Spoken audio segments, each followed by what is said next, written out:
Well, for more insight on International Women's Day, I'm joined by Mrs. Jessica Mushala. She's the president and founder of SHINA, an organization devoted to empowering Indigenous women within the confines of their cultural practices. Mrs. Mushala, welcome to Africa 54. I'm also joined by my colleague, Salem, and welcome to you too. Great to be here. Begin with Mrs. Mushala, you know, I would say we probably celebrate a woman every day. We should. Yes. But why is it important to have one day of the year devoted and set aside to just celebrating women?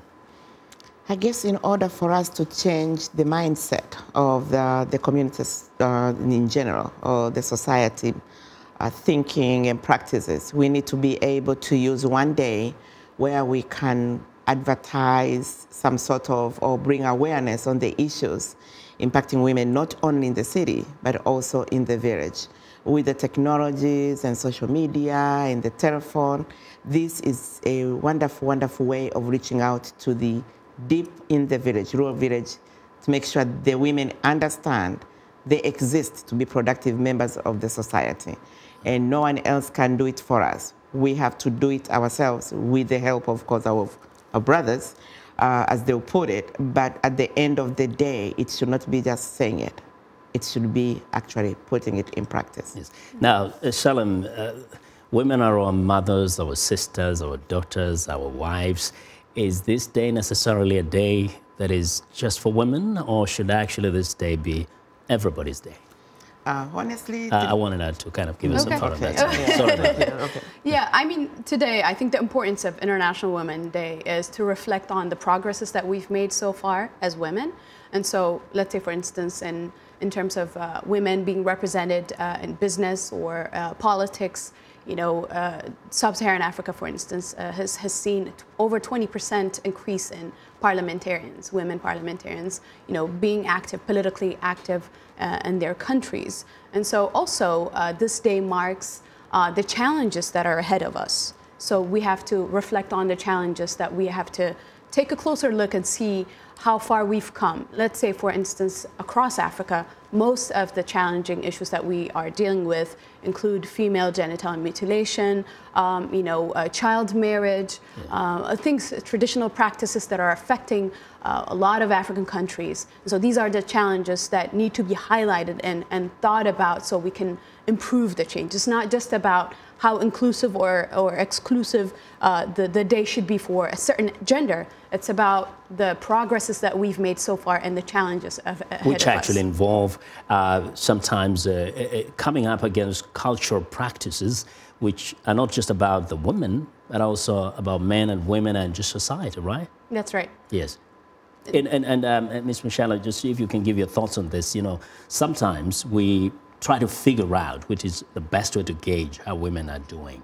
Is it so much about, oh, there are more women in leadership positions, or is it more of the salient things that are happening in societies, in communities that actually uplift women and change some of those practices that have for years, for centuries, kept them down? I look at it as, depending on who you're talking to. Yeah. When you say we try to figure out, who are you referring to? Who is trying to figure out? Mm-hmm. And that's why at SHINA we kind of push a little bit envelope to make sure people are realistic. But going back to your topic, it's not about being in leadership. It's about being acknowledged. It's about being treated fairly within their culture. Because at the end of the day, unless we are saying the Western world, the Western way of living is the only measure we can have for an African woman, it will never really make any progress. So you're saying a woman can actually, or a girl can be empowered, but still live within their cultural practices. Of course, do away with harmful practices, but still identify with our culture. Say she's a Maasai in Kenya, or she's a Yoruba in Nigeria. But that's what you're saying. Yeah, except who wants to lose their identity? I don't want to lose my identity.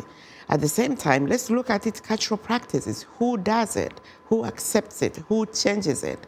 How do we change the mindset? If I take an example of what do you call it? Female Female mutilation? exactly. Yeah. There is a FGM. FGM, yeah, that's what There I you was go. looking for. Yeah. Lady, who does the circumcision? It's not men, it's women. Yeah. Okay, let's look at domestic violence. We assume it's men versus women. What about women against women? And until we are able to really focus on that and address it, we are tiptoeing around it. As a result, the people in the urban rural area, they're advancing, of course, but the people in the village, they're either stagnant where they are or they're even worse off.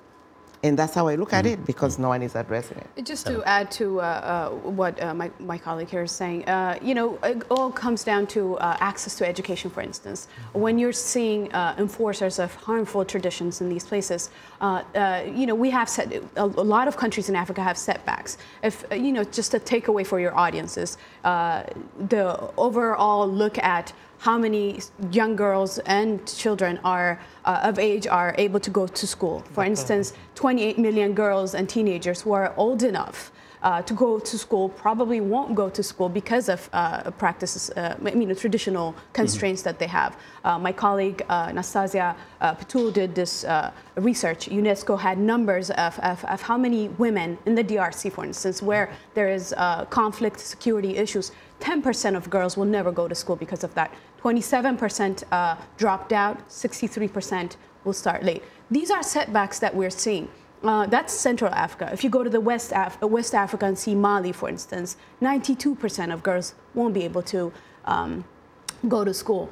These are fundamental issues that are facing girls and women across Africa that feed to these traditional practices that we're talking about. If there's no education, if children are not educated to be better, to be modern in a way that they won't practice these harmful traditions, you will see the continuation of this cycle. That there has to be a society, there's to be men, women, and everybody saying our children, our little girls have to go to school. And so it's a fight that has to be fought by all.